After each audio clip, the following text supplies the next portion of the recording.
안녕하세요. 사연 읽어주는 남예입니다. 오늘도 와주셔서 감사드리며 오늘의 사연 시작하겠습니다. 안녕하세요. 저는 60대 여자입니다. 저에게는 제 목숨보다 소중한 아들이 하나 있어요. 물론 세상 모든 부모에게 자식은 당연히 목숨보다 소중하고 귀한 존재겠지만 제 아들은 특히 저에게는 세상 그 어떤 보물과도 바꿀 수 없는 귀하고 귀한 아들인데요. 왜냐면 제가 결혼 10년 만에 겨우겨우 얻은 아이이기 때문이었죠.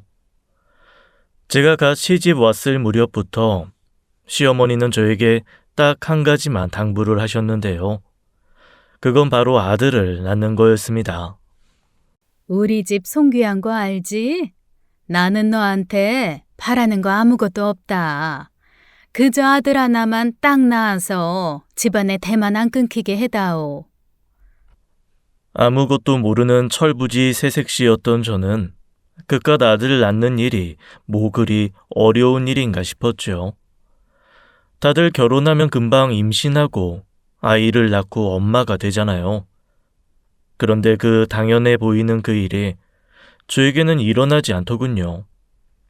처음에는 제가 스트레스를 받아서 임신이 더 안 될까 전전긍긍하며 제 눈치만 살피던 시어머니는 제가 시집 오고 한 해, 두 해가 지나도 아기 소식이 없자 부부 문제에 적극적으로 개입하기 시작하였습니다.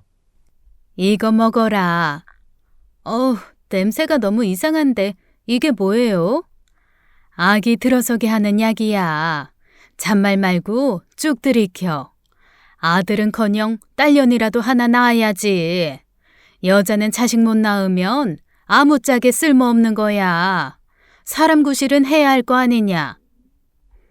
아기를 못 낳는 죄로 사람 취급도 못 받게 된 저는 임신에 도움이 된다는 온갖 약과 음식들은 물론 아들 7을 낳았다는 여자 속옷부터 무당이 써줬다는 임신 부적까지 시어머니가 시키는 대로 뭐든 따라야 했습니다. 그러나 그마저도 별 효과가 없자 시어머니의 기다림은 저에 대한 원망과 분노로 바뀌더군요. 시어머니는 사사건건 저를 긁어대셨어요. 제가 밥을 먹을 때는 아들도 못 낳은 게 밥이 넘어가냐? 하셨고요. 제가 피곤해서 좀 누워있기라도 하면 아들도 못 낳은 게 뭘 잘했다고 퍼질러 있어? 당장 일어나지 못해? 하시며 불호령을 내리셨어요. 제가 뭐만 하면 어느새 따라오셔서 그놈의 아들도 못 낳는 게로 시작하는 모진 소리를 쏟아내셨죠. 너무 서러워서 홀로 눈물을 쏟은 게 한두 번이 아니었어요. 요즘 같으면 시험관 아기를 하든 인공수정을 하든 의학의 힘이라도 빌려볼 텐데 예전에 그런 게 어디 있나요? 제가 할 수 있는 건 이제 아무것도 없었습니다. 저는 결국 남편에게 해서는 안 될 말까지 하고 말았죠. 여보, 나 더 이상은 못하겠어요. 차라리 이혼하고 새 장가를 가든지 첩을 들이던가 해요. 그런데 모든 것을 포기하려던 그 순간 저에게 기적이 일어났습니다. 결혼 10년 만에 아기가 찾아온 거예요. 잠자던 제 허리를 감고 하늘로 올라가는 용 꿈을 꾼 뒤로 갑자기 태기가 있더니 10달 후 마침내 저는 떡두꺼비 같은 아들을 낳았습니다. 그리고 전세는 역전됐죠. 구박덩어리였던 저는 갑자기 여왕 부럽지 않은 대접을 받게 됐어요. 시집살이도 더 이상은 없었습니다. 시어머니는 제 손을 잡고 수고했다고 아들 낳아줘서 고맙다며 눈물까지 흘리셨어요. 이 모든 게 다 제 아들 덕분이니 제 아들이 제 인생을 구해준 거나 다름없었죠. 그런데 태어나 준 것만으로도 고마운 제 아들이 착한 데다가 공부까지 잘하는 겁니다. 우리 아들이 공부를 얼마나 잘했냐면 무려 서울대 법대에 척하니 합격을 했어요. 엄마를 모진 시집살이에서 해방시켜 준 것도 모자라서 이제 곧 판검사 엄마까지 만들어주는구나 생각하니 제 아들이 그렇게 고맙고 자랑스러울 수가 없더군요.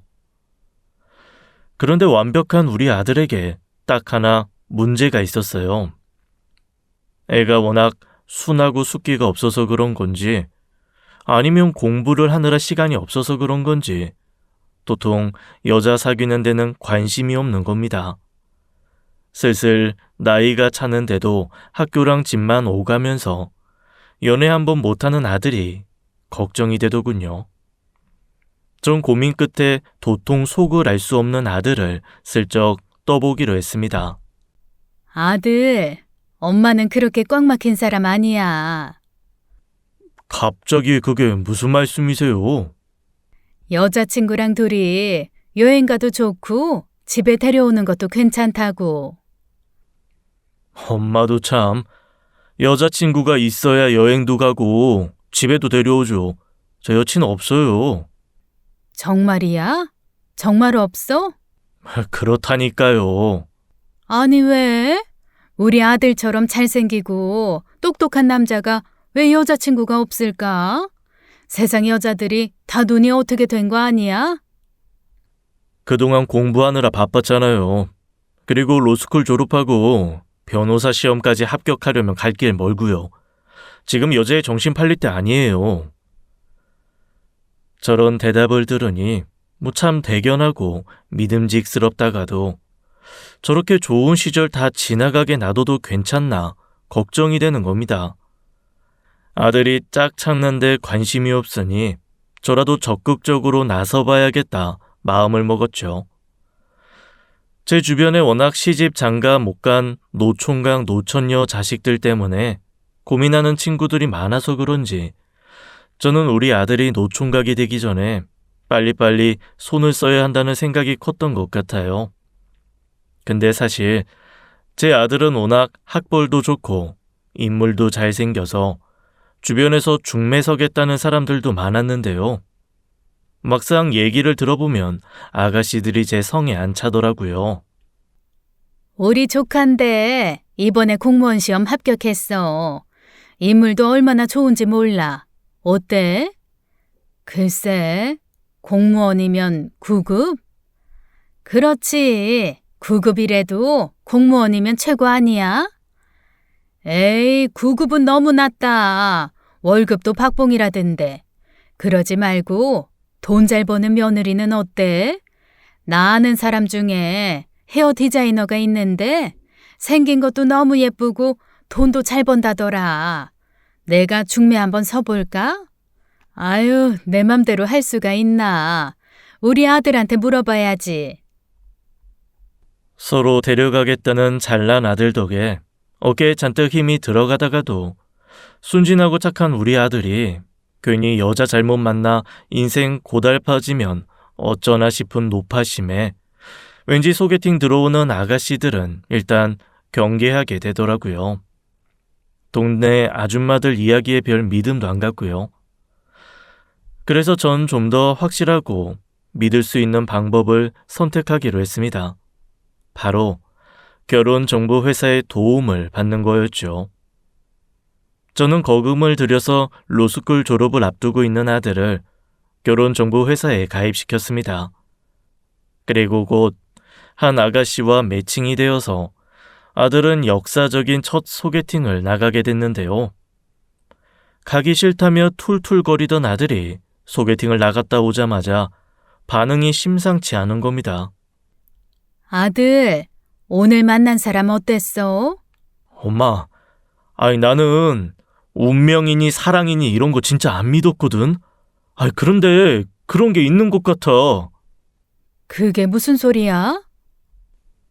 내가 운명의 상대를 만난 것 같다고. 딱 한 번 보고 우리 아들이 첫눈에 반해서 돌아온 아가씨는 아들보다 4살이 어렸는데요.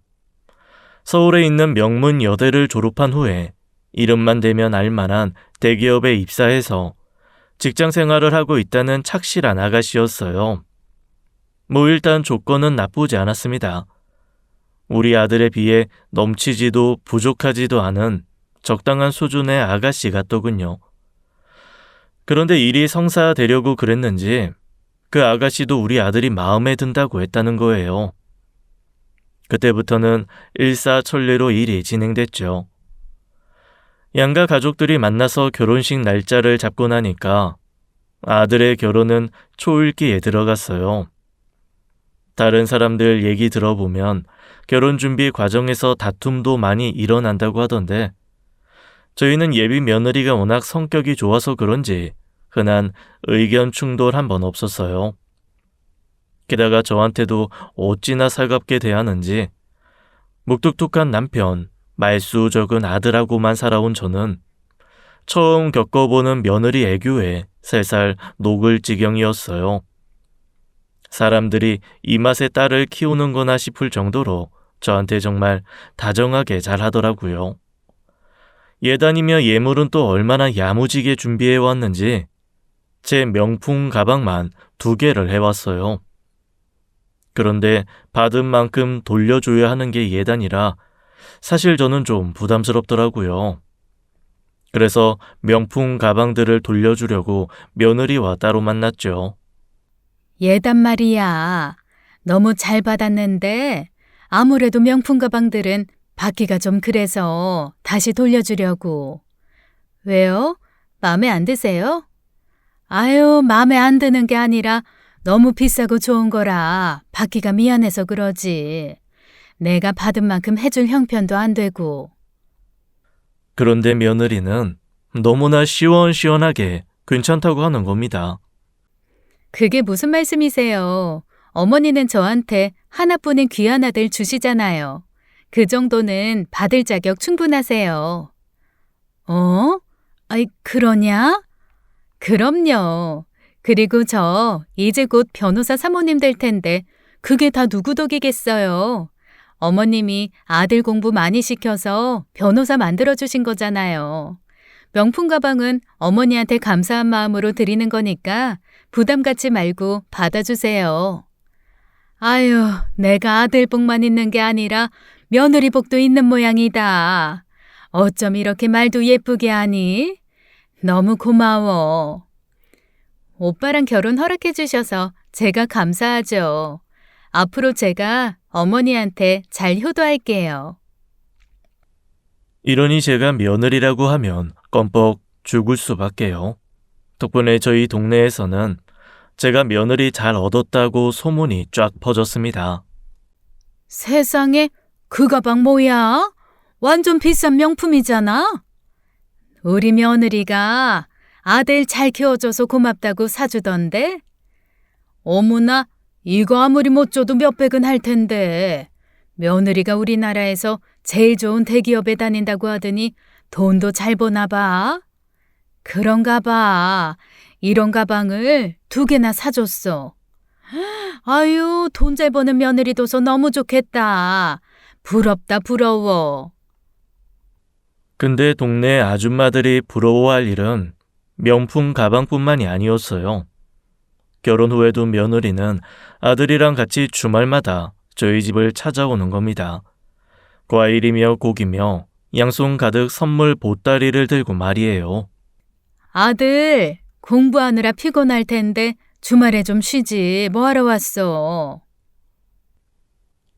그러게 말이야. 아이, 나도 좀 쉬고 싶은데 이 사람이 자꾸 엄마 보러 가자고 하네. 응? 새아가가? 요즘 며느리들 주말에 시댁 오라고 하면 아주 싫어한다던데. 넌 어떻게 자진해서 시댁을 오니? 어머니, 하나뿐인 아들 보고 싶으실 거 아니에요. 매일 옆에 두고 보시다가 장가 가버리니까 많이 허전하고 서운하시죠? 서운해도 어쩌겠니? 이제 얘는 내 아들이 아니라 네 남편인데. 에이, 그런 게 어딨어요. 한 번 아들은 영원한 아들이죠. 앞으로도 자주 찾아뵐게요. 아유, 그러면 나야 고맙지. 그리고 이거 받으세요, 어머니. 어? 지난번에 용돈도 주고 뭘 또 줘?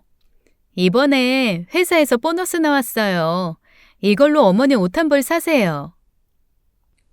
며느리 회사가 워낙 알아주는 대기업이다 보니까 직원 복지가 역시 남다르더라고요. 보너스는 무슨 때마다 수시로 나왔고요. 각종 선물 세트에 외식 쿠폰까지 혜택이 정말 많더군요. 그런데 보너스 나올 때마다 시어머니까지 챙겨주는 며느리는 흔치 않잖아요. 우리 며느리는 달랐습니다. 두둑한 용돈 봉투부터 소소한 커피 쿠폰까지 살뜰하게 챙겨주는 게 너무 고맙더라고요.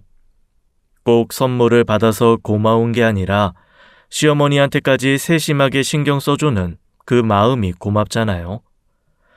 이 정도면 진짜 며느리 잘 얻은 거다 싶었습니다.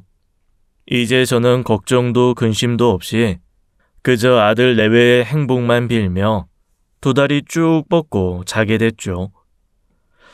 그러나 아들이 결혼한 지 2년 만에 모든 상황이 달라져 버렸습니다.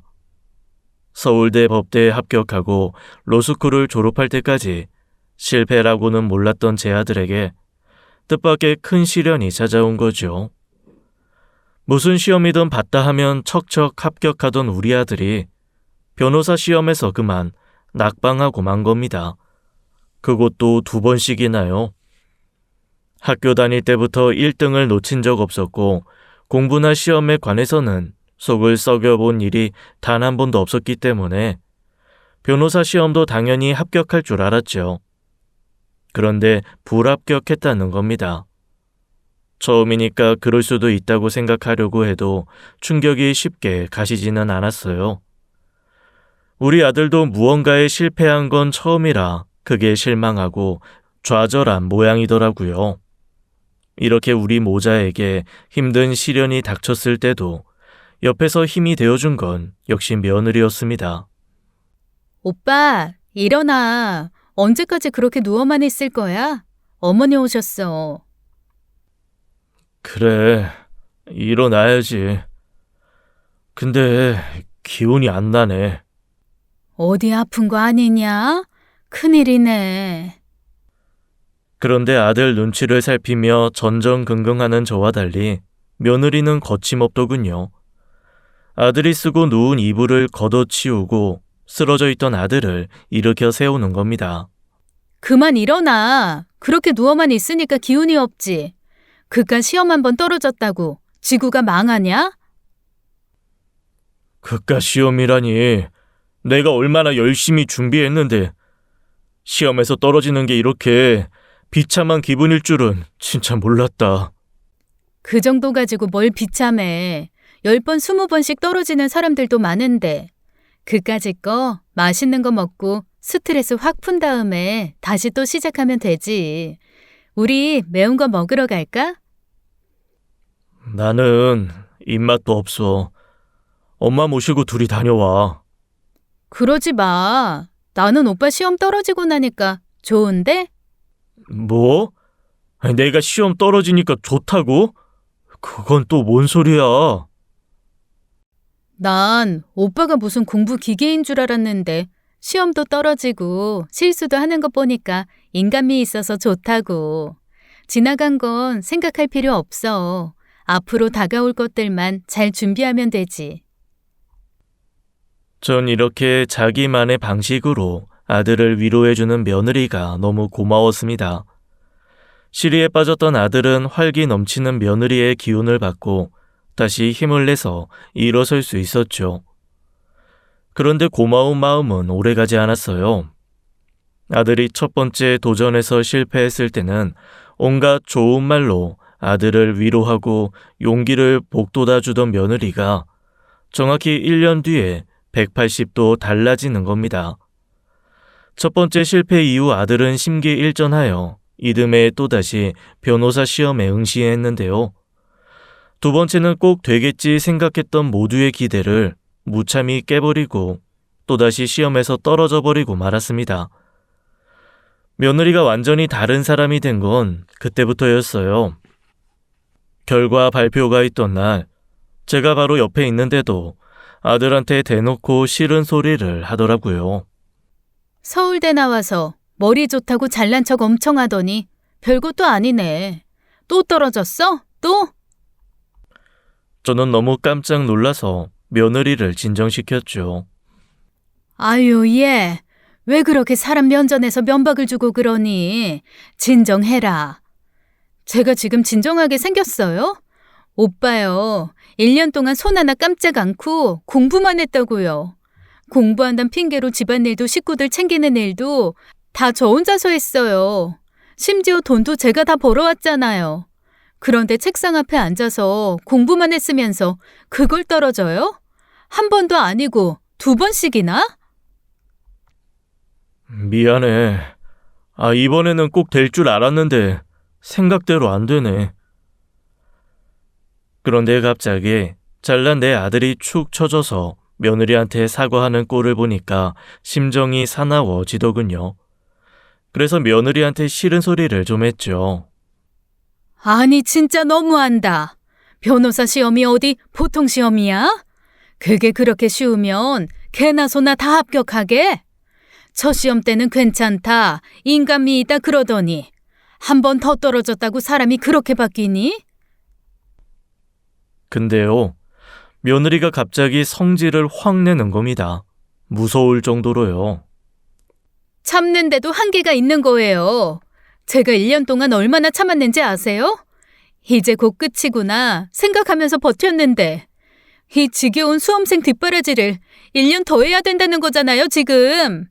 머리가 좋네 수제네 하고 설레발 치더니 서울대는 대체 어떻게 들어간 거야? 서울대 나온 거 맞긴 맞아요? 무슨 말을 그렇게 심하게 하니? 우리 아들 서울대 법대에 장학금 받고 들어갔어. 그게 문제예요. 뭐? 어머니랑 오빠 둘 다 서울대에 영광에서 헤어나오질 못하는 거, 그게 문제라고요. 정신 좀 차리세요. 오빠보다 잘나고 똑똑한 사람은 발길에 채일 만큼 널렸으니까. 그날 이후로 인고 부부가 따로 없던 아들, 며느리의 사이는 급격하게 나빠졌습니다. 둘이 방도 따로 쓰는 것 같고 밥도 같이 안 먹는 것 같더라고요. 아들은 공부한답시고 자기 방에 틀어박혀 변호사 시험을 위한 3번째 도전에 들어갔습니다. 근데요, 절망의 늪에 빠진 우리 아들과 반대로 며느리의 기세는 점점 하늘을 찌르는 겁니다. 아직 나이도 어린데 과장으로 파격 승진까지 했다고 하더라고요. 전 당연히 우리 아들이 걱정됐죠. 안 그래도 힘든데 잘 나가는 마누라 앞에서 얼마나 자존심이 상하겠어요. 게다가 바쁘다는 핑계로 며느리는 살림을 완전히 놓아버린 것 같더라고요. 저는 아들 부부가 대체 어떻게 사는지 너무 궁금해서 며느리한테 전화를 했습니다. 아가, 나다. 시애미. 웬일이세요? 제가 지금 좀 바쁜데. 너희들 잘 지내는지 궁금해서. 요즘은 주말에 통 오지도 않으니 어떻게 하고 있나 알 수가 있어야지. 뭐가 그렇게 궁금하신데요? 제가 어머니 아들 어떻게 할까 봐요? 그게 아니라 밥은 잘 먹고 있나 해서 말이야. 그렇게 아들 걱정되시면 저한테 전화하지 마시고 직접 가서 보세요. 저도 속 터져 죽겠으니까요. 며느리는 저에게 성질을 내고 전화를 끊어버리더군요. 아무래도 분위기가 심상치 않았어요. 그래서 저는 급히 아들 집으로 달려갔는데요. 현관문을 열고 들어서자마자 눈앞에 펼쳐진 광경에 할 말을 잃고 말았습니다. 거실에는 옷가지와 쓰레기들이 어지럽게 널려 있었고 싱크대에는 먹다 남은 음식들이 가득 들어차 악취를 풍기고 있었어요. 깨끗하게 잘 정돈되어 있던 신혼집은 온데간데 없고 방송에서 보던 쓰레기집을 방불케 하는 더럽고 지저분한 모습에 저는 큰 충격을 받았죠. 제가 거실에서 그러고 있으니까 인기척을 느꼈는지 방 안에서 아들이 나오는데 아들 상태는 더욱 가관이더군요.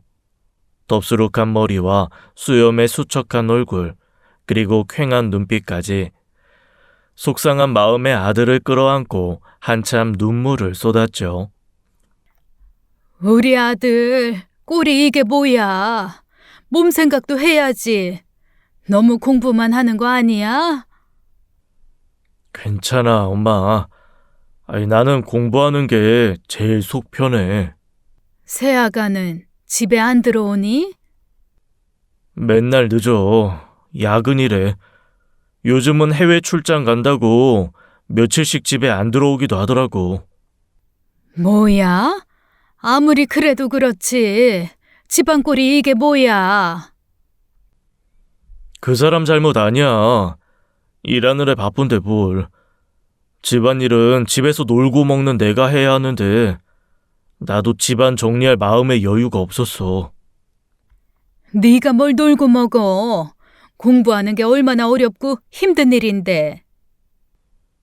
요즘은 공부가 안 되고 그냥 책상 앞에 멍하니 앉아 있어요. 책상 앞에 앉아 있지 않으면 마음이 너무 불안해. 또 떨어질까봐 걱정돼서 아무것도 못하겠어. 전 아들의 대답을 듣고 마음이 찢어질 것 같이 아팠습니다.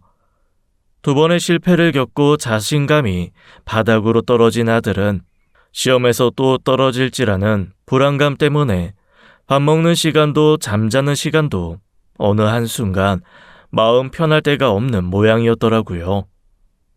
저는 아들의 손을 꼭 잡고 말했죠. 아무 걱정하지 마. 너는 꼭 잘 될 거야. 너는 용꿈 꾸고 낳은 대단한 아들이야. 누구나 쉬어가는 시간은 필요해. 그동안 너무 앞만 보고 달렸잖아. 넘어진 김에 쉬어가랬다고? 아무 생각 말고 좀 쉬어. 넌 그럴 자격 충분해. 그리고 나서 전 어지러워진 집을 치우기 시작했어요. 쓰레기를 모아버리고 먼지를 쓸고 바닥을 닦았습니다. 빨랫감들을 모아 세탁기에 돌려놓고 주방도 말끔하게 치웠죠. 그리고 당을 받아가 반찬을 만들어 텅 빈 냉장고 속을 꽉꽉 채웠습니다. 뭘 하든지 밥을 잘 먹어야 힘이 나지. 그러니까 끼니 거르지 말고 하루 세 끼 꼭꼭 챙겨 먹어. 고마워요, 엄마. 엄마 걱정 안 하시게 정신 차릴게. 그때 일을 마치고 며느리가 들어오더군요. 저는 너무너무 화가 나서 며느리에게 한 소리를 했습니다. 넌 뭐하고 다니는 애냐? 집안 꼬라지는 이게 다 뭐고? 남편이고 집안 청소고 다 팽개치고 회사 일만 하면 최고야? 그런데 며느리는 저의 호통에도 전혀 수그러들지 않고 되려 저한테 큰 소리를 치더라고요. 제가 집안 살림하면 어머니 아들이 돈 벌어오나요? 돈 한 푼 못 벌고 있잖아요. 사람 구실도 못하는 남편 때문에 생고생하는 건 저예요. 그나마 제가 수입이 좋으니까 이 정도 생활 유지하는 거라고요. 그럼 앞으로도 계속 이렇게 살 거야? 집안을 쓰레기장처럼 해놓고? 그렇게 걱정되면 어머님이 저희 집 파출부라도 하시던지요. 아들이 아무 쓸모도 없는 백수건달인데 어머님이라도 오셔서 일하셔야죠. 뭐? 나더러 너희 파출부를 하라는 거냐? 네, 오셔서 저희 집 살림해 주시면 되잖아요. 좋아하는 아들도 좀 챙기고. 보시다시피 전 너무 바빠서 도저히 그럴 시간이 없거든요. 그렇게 해서 저는 그날부터 아들네 집으로 파출부 일을 나가기 시작했습니다. 물론 돈 받고 하는 일은 아니었지만 아들을 직접 챙길 수 있게 돼서 차라리 다행이다 싶었어요. 매일 아침 저는 며느리가 출근하고 나면 아들 집으로 가서 청소며 빨래 같은 기본적인 집안일을 하고 아들 끼니를 챙겨 먹이고 장을 봐다가 아들을 위한 먹거리들을 냉장고에 채워놓고는 며느리가 퇴근하기 전에 그 집을 나왔습니다. 내 아들 판검사 만들어서 행복한 말년 보내는 게 제 유일한 바람이었는데 어쩌다가 며느리네 파출부 신세가 된 건지 용꿈까지 꾸고 낳은 귀한 아들이 왜 잘난 와이프한테 빌부터 살면서 남편 대접도 못 받고 무시당하게 된 건지 서러움이 복받쳐 올 때가 많았습니다. 그래도 어떻게든 잘난 며느리 비위를 맞춰서 아들 레벨과 다시 잘 지낼 수 있게 되기만을 바랬죠. 그런데 며느리 집으로 매일 출근을 하면서 저는 그 집에서 아주 수상한 걸 발견했어요. 그건 바로 항상 잠겨있는 창고 방이었죠. 그 방은 주방에 딸린 아주 작고 해가 잘 들지 않는 어두운 방이었는데 언젠가부턴가 방문이 굳게 잠겨 있더라고요. 언젠가 한번 며느리가 그 방에 들어갔다 나오는 걸 봤는데요. 그 방 안에 무슨 신주 단지라도 있는 건지 방문을 아주 살짝만 열고 쏙 들어가서는 재빨리 문을 쾅 닫아버리더군요. 그리고 나올 때도 겨우 몸만 빠져나올 정도로 문을 빼꼼히 열고 또 몸만 쏙 빠져나온 다음에 누가 볼세라 빠르게 문을 잠가버리는 겁니다. 그러니 안에 뭐가 있는지는 보려고 해도 전혀 볼 수가 없었죠. 저는 원래 궁금한 건 못 참는 성격이라 창고방에 대해서 며느리에게 물어봤어요. 예, 저기 저 창고방은 왜 꽁꽁 잠가놨어? 뭐 보물이라도 숨겨놨냐? 그때 며느리가 심각한 표정으로 저에게 신신당부를 하는 겁니다. 어머니, 창고 방문은 절대 열지 마세요. 뭘 숨겼길래 그래? 내가 뭐 훔쳐갔냐?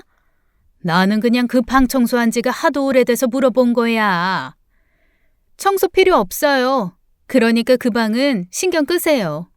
그 방문 잘못 열었다가 어머니 아들 어떻게 돼도 저는 책임 못 져요. 아셨죠? 뭐?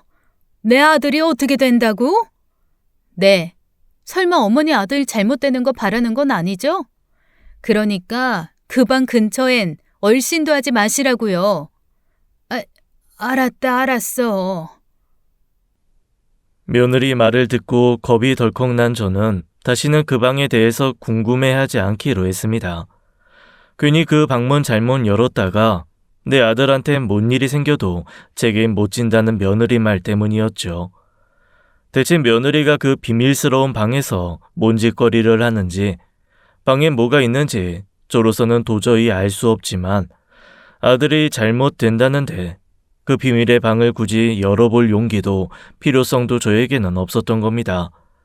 그래서 창고 방은 그냥 못 본 척, 모르는 척 무시하기로 했어요. 그런데 며느리의 이상한 점은 그 창고 방만은 아니었어요. 자꾸만 며느리를 의심할 수밖에 없는 이상한 상황들이 벌어지는 겁니다. 하루는 며느리 집에서 청소를 하고 있는데 며느리한테서 연락이 왔어요.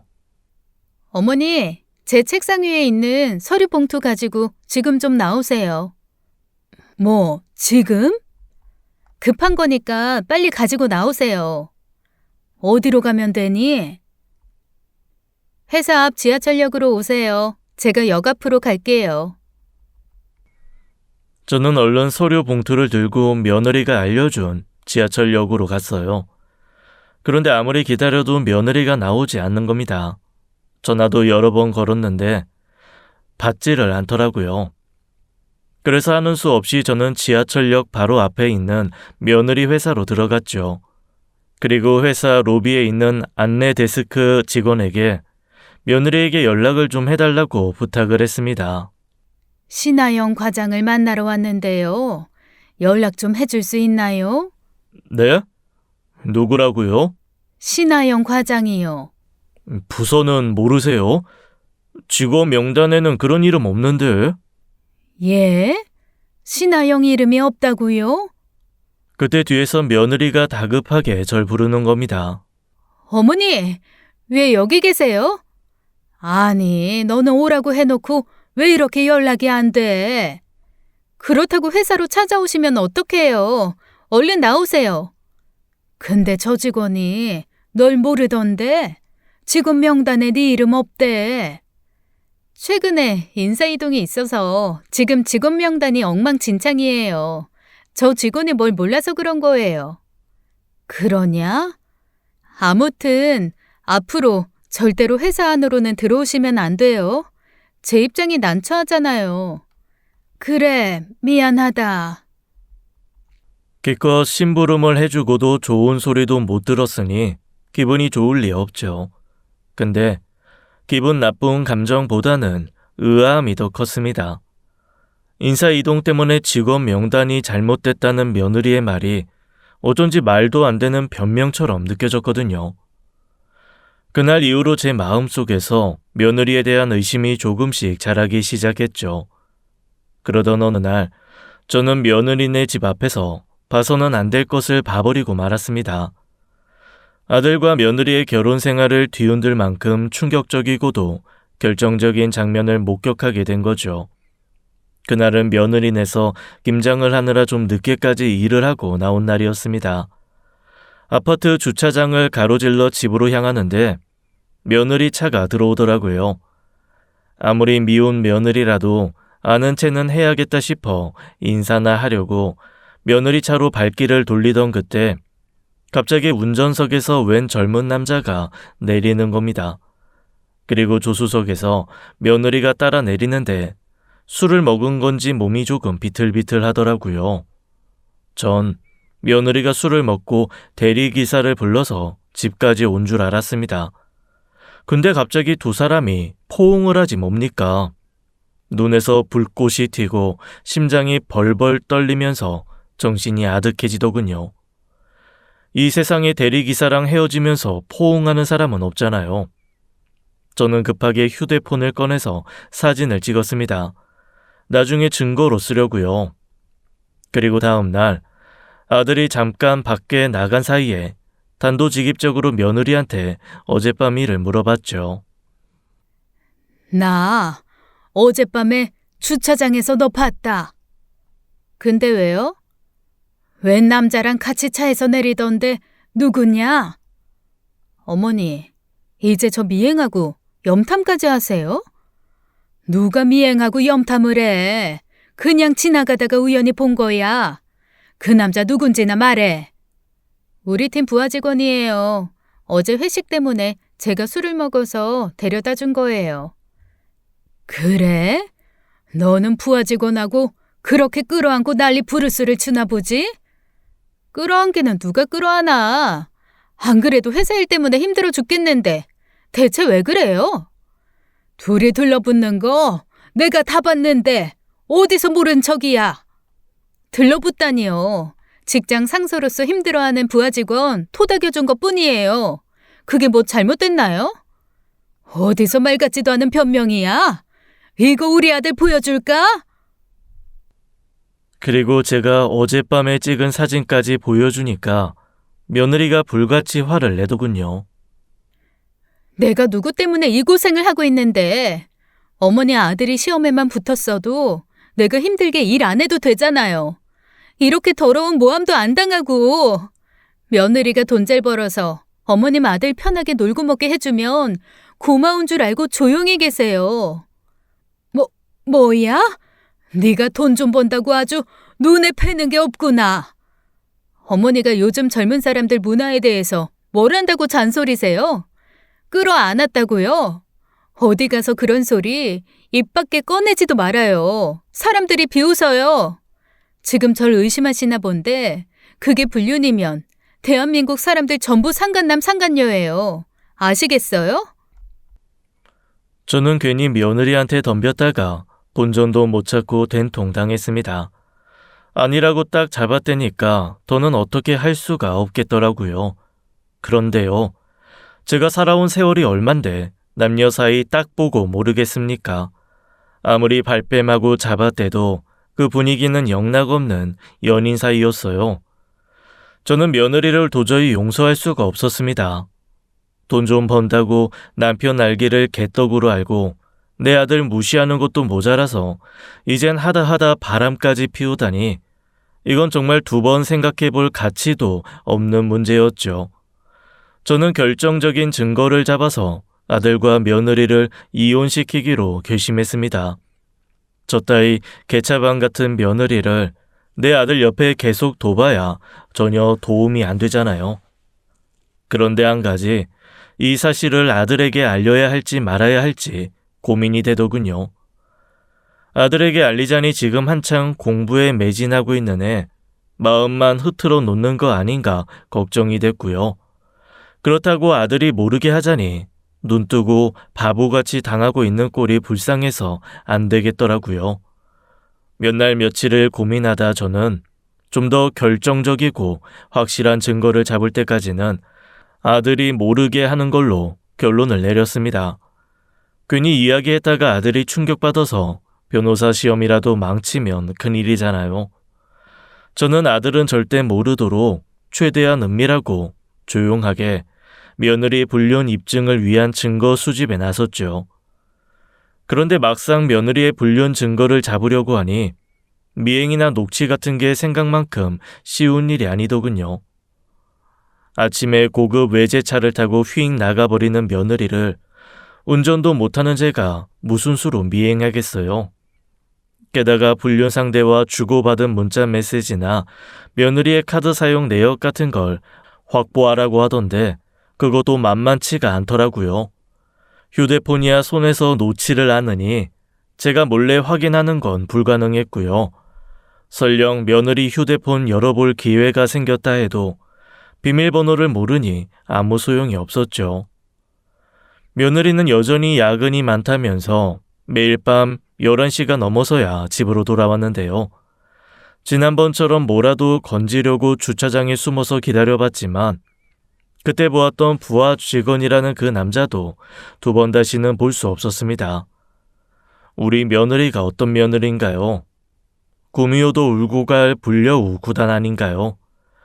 처음에는 실수로 저에게 꼬리를 밟혔다지만 다시는 그런 실수를 반복하지 않기 위해서 철저하게 숨기고 감추고 증거 인멸을 하고 있는 거겠죠. 그래서 며느리의 불륜 증거를 잡는 건 정말 불가능해 보였어요. 전 혼자서 어떻게 할 수가 없어서 아들에게 모든 사실을 털어놓고 며느리 불륜 증거를 같이 잡으러 가자고 할까 생각도 했는데요. 그때 당시 아들도 뭔가 좀 이상하더군요. 그전에는 집 밖으로 한 발자국도 나가지 않고 온종일 책상 앞에 앉아서 시험 공부에만 매달리던 애가 갑자기 밖으로 나돌기 시작하는 겁니다. 아들, 오늘도 나가? 대체 어디 가는 거니? 그런데 돌아오는 대답은 몫이도 퉁명스럽더군요. 어머니는 아실 거 없어요. 알 거 없다니. 너 요즘 공부도 제대로 안 하고 매일같이 뭐 홀린 사람처럼 밖으로만 놔두는데 무슨 일 있니? 엄마한테 얘기해봐. 제가 알아서 할 테니까 엄마는 그냥 집으로 돌아가세요. 뭐? 나 가라고? 언제까지 여기서 파출부 노릇만 하고 있을 거예요. 엄마가 여기서 이러고 계시니까 내가 아영이 앞에서 더 길을 못 펴잖아. 엄마 우리 집에 와서 온갖 굳은 일 다 하고 며느리 비위 맞추면서 쩔쩔매는 것도 보기 싫고 엄마가 매일같이 나 걱정해주는 척 불쌍하게 보는 것도 너무 힘들어요. 내일은 내가 알아서 할 테니까 이제 상관 마세요. 저 좀 내버려 두시라고요. 아들은 제 마음에 비수를 꽂아놓고는 뒤도 안 돌아보고 밖으로 나가버렸습니다. 얼마나 마음고생이 심했으면 그 착한 아들이 지 엄마한테 저렇게 모진 소리를 할까. 아들의 마음이 이해되면서도 한편으로는 내가 뭘 잘못해서 파출부 노릇하면서 자식한테 이런 소리까지 들어야 하나 싶어 가슴이 무너져 내리더군요. 이 세상에 만나서는 절대 안 될 악연이라는 게 있다는 걸 그제서야 깨달았습니다. 며느리와 우리 아들은 절대 만나서는 안 될 악연이었던 거예요. 갑자기 며느리가 너무나도 원망스럽더군요. 이 모든 비극이 전부 며느리 탓인 것만 같았어요.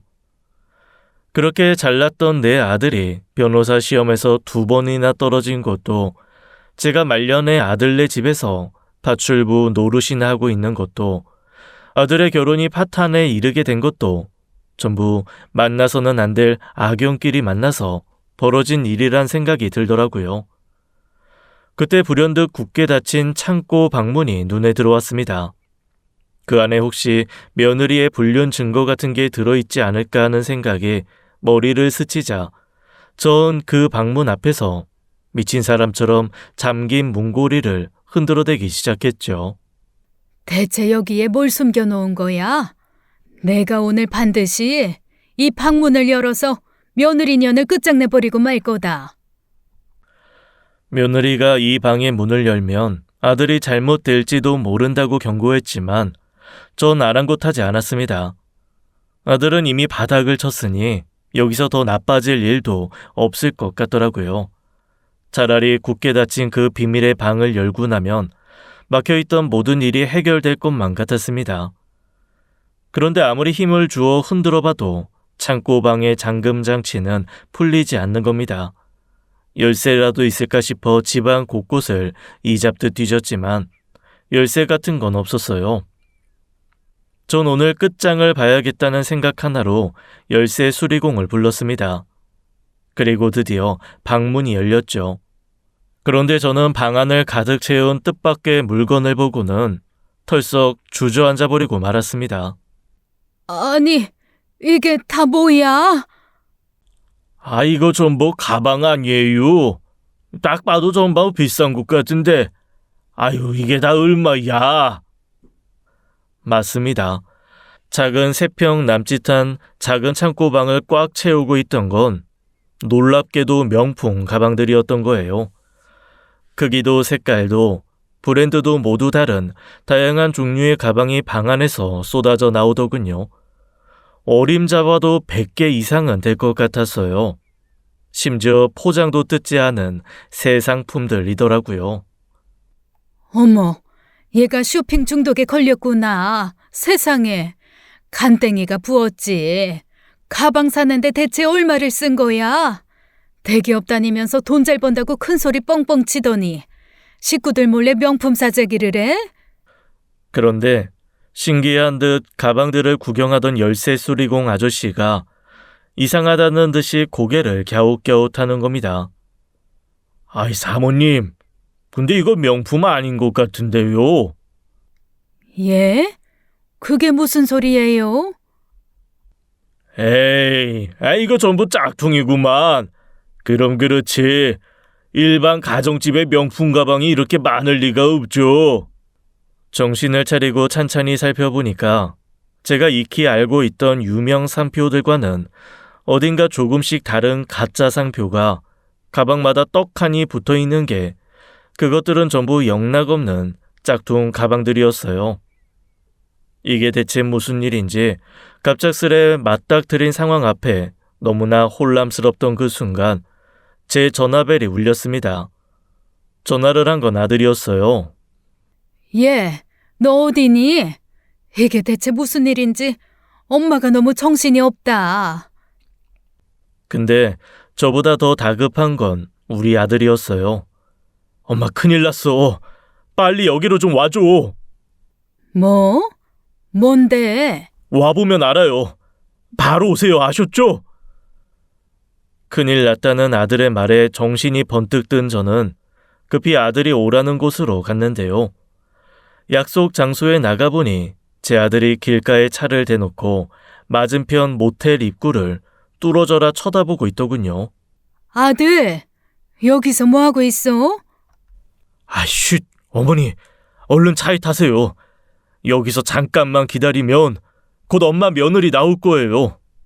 뭐? 아영이가? 여기서 엄마 잘난 며느리 실체를 두 눈으로 확인하시라고요.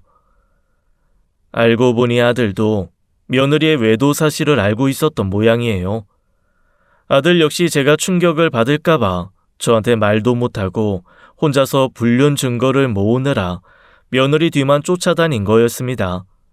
한동안 밖으로만 나돌더니 다 이것 때문이었나 봅니다. 너도 알고 있었니? 네 처한테 남자 있는 거? 그런 건 남편이 제가 제일 먼저 아는 거죠. 엄마도 눈치채셨는데 제가 모를까 봐요. 그렇구나. 난 또 그런 줄도 모르고 너 몰래 해결해 보려고 나 혼자 애 많이 썼다. 그때였습니다. 모텔 입구에서 며느리와 한 남자가 다정히 나오는 겁니다. 남자는 지난번에 제가 주차장에서 봤던 그 남자였어요. 저는 앞뒤에 가릴 것도 없이 튀어나가 며느리 앞에 나섰습니다. 며느리는 저를 보자마자 소스라치게 놀라더군요. 뜻하지 않은 곳에서 시어머니를 만났으니 얼마나 놀랐겠어요. 저는 그 자리에서 얼어붙어버린 며느리의 머리채를 잡았습니다. 내 인연, 감히 내 아들을 두고 바람을 피워? 네가 이러고도 무사할 줄 알았냐? 아!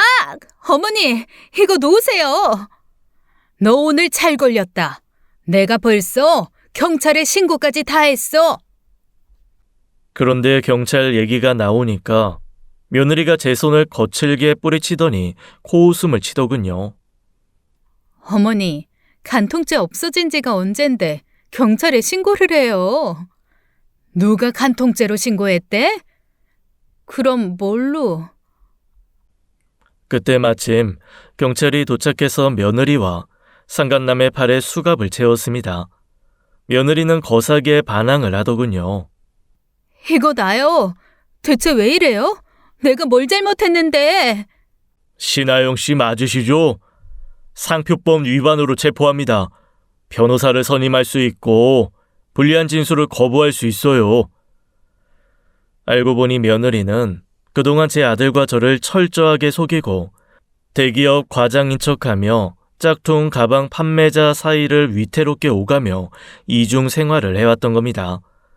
그래놓고 자기가 무슨 대단한 전문직 종사자나 되는 것처럼 굴면서 매사에 제 아들을 무시하고 저를 파출부로 부려먹고 있었던 거예요. 제가 처음 창고 방문을 열었을 때는 너무 놀라고 황당해서 어쩔 줄 몰랐지만 방 안에 어지럽게 널린 서류들을 찬찬히 살펴보니까 며느리가 그동안 불법적인 일을 저질러 왔다는 걸 알겠더라고요. 그래서 곧바로 경찰에 며느리를 신고한 거죠. 그런데 뻔뻔한 사기꾼은 움직일 수도 없는 증거가 쏟아져 나왔는데도 끝까지 잡아떼고 모르쇠로 일관하더군요. 내가 무슨 상표법 위반이야. 나 아니야. 아저씨, 증거 있어요? 당연하죠. 신하영 씨 거주 중인 주소지에서 증거품 다 확보했어요. 예? 말도 안 돼. 그걸 어떻게? 내가 창고방 안에 있던 짝퉁 가방들 전부 경찰에 신고했다. 뭐라고요? 그 방을 열었어요? 내가 절대 열지 말라고 했잖아. 너야말로 감히 내 아들 아파트에 그런 쓰레기들을 잔뜩 가져다 숨겨놔? 하마터면 내 아들까지 공범으로 몰릴 뻔했어. 그렇다고 며느리를 신고하는 시어머니가 이 세상에 어디 있어요? 나 당신 아들이랑 결혼한 당신 며느리라고. 저는 악을 쓰며 발악하는 며느리의 얼굴을 향해 짝퉁 가방을 힘껏 집어던졌습니다. 며느리 좋아하시네. 시어머니 예단까지 짝퉁 가방으로 사기치는 사기꾼년이 어디서 큰 소리야? 그래도 그건 좋은 거예요. 특 A급이라고요. 입 닥치지 못해? 이건 명백한 사기 결혼이야. 혼인 취소 소송이라도 해서 내가 전부 다 되돌릴 거야. 그동안 내 덕에 한 몇 년 잘 먹고 잘 살아놓고 이제 와서 혼인 취소? 그게 가능할 것 같아요? 왜 안 돼? 이 짝퉁 가방이나 파는 사기꾼 범죄자야. 우린 너한테 속은 죄밖에 없어. 학벌도 직장도 전부 짝퉁인 주제에 좋은 직장 다니는 척, 돈 잘 버는 척하면서 내 아들 깔아뭉개고 나까지 파출부로 부려먹으니까 재밌더냐? 이 못된 거사. 그동안 네 눈치 살피느라 우리 모자 기도 못 펴고 살아온 거 생각하면 피가 거꾸로 솟아. 그래서 뭐, 나 때문에 손해본 거 있어? 돈 잘 번다고 좋아할 때는 언제고 대기업에서 번 돈은 괜찮고 짝퉁 팔아 번 돈은 더럽냐? 어차피 당신 아들이 먹고 입고 쓴 돈 전부 다 그 더러운 돈이야. 내가 죽어라 짝퉁 팔아서 당신 아들 먹여 살린 거라고. 고마운 줄을 알아야지. 며느리가 계속해서 악을 쓰며 발악하니까 보다 못한 경찰이 며느리를 말리더군요. 조용히 해요, 신하영 씨. 당신 이렇게 뻔뻔하게 나올 때가 아니야. 기록 보니까 이번이 처음도 아니던데 가중처벌받고 감옥에서 오래 썩고 싶어요? 뭐라고요? 이번이 처음이 아니라고요? 그럼 전과자였단 말이야? 아이고 기막혀. 그러자 며느리가 갑자기 태세에 전환을 하며 저한테 매달리더군요. 어머니, 그래도 저희 신혼 초에는 제가 잘해드렸잖아요. 예정을 생각해서 형량 조금이라도 줄여달라고 어머니가 탄원서 좀 써주세요. 저 이번에 들어가면 진짜 오래 있다 나와야 돼요. 탄원서 같은 소리 하고 있네. 감옥에서 썩든 말든 내가 무슨 상관이야? 너 때문에 내 아들 앞날에 흠집이라도 나는 날에는 내가 너 진짜 용서 안 해. 그 얘기는 변호사 시험 붙은 다음에 하세요. 벌써 2번이나 떨어졌는데 그 정도면 가망 없는 거 아니에요? 뭐야? 끝까지 싸가지 없는 것 좀 봐.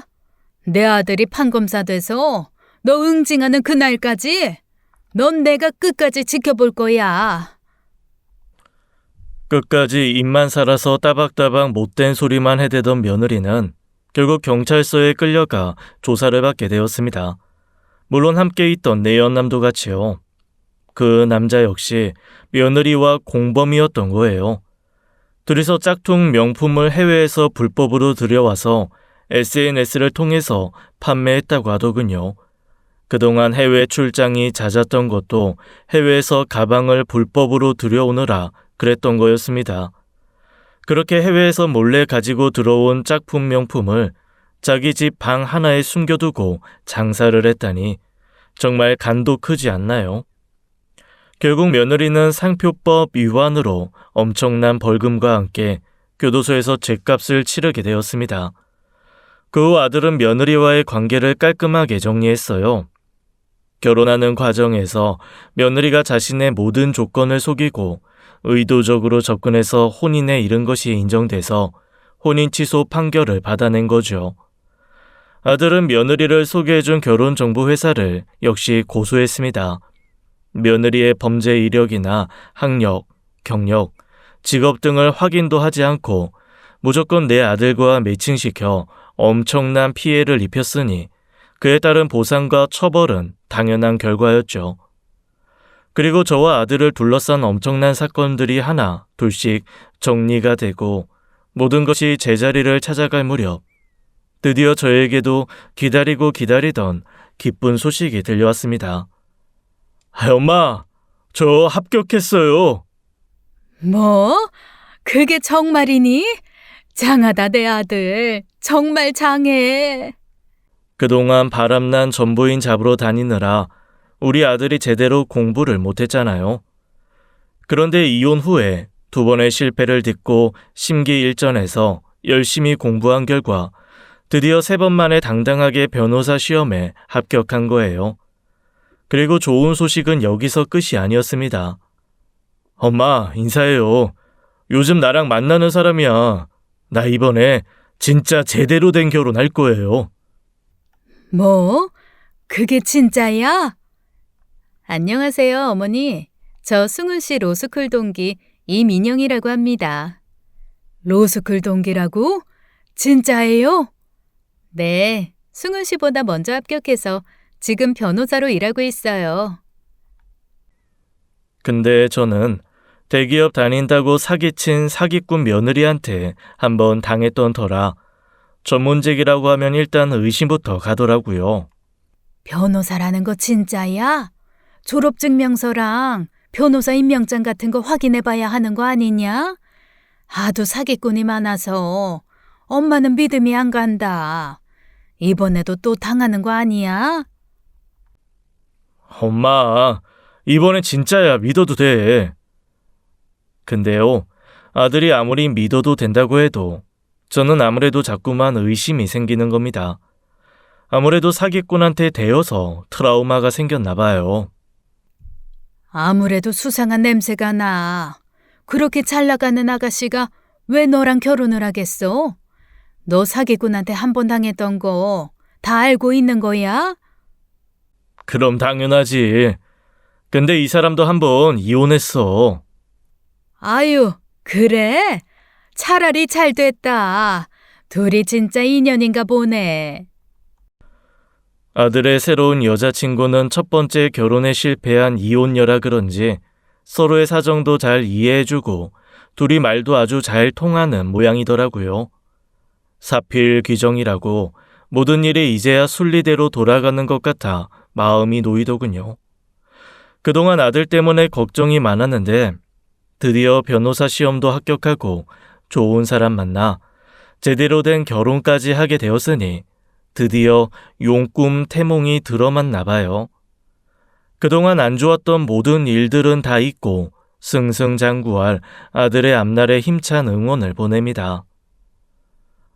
지금까지 사연 읽어주는 남녀였습니다. 끝까지 함께 해주신 여러분 감사드리며 저희는 다음 사연으로 돌아올게요. 감사합니다.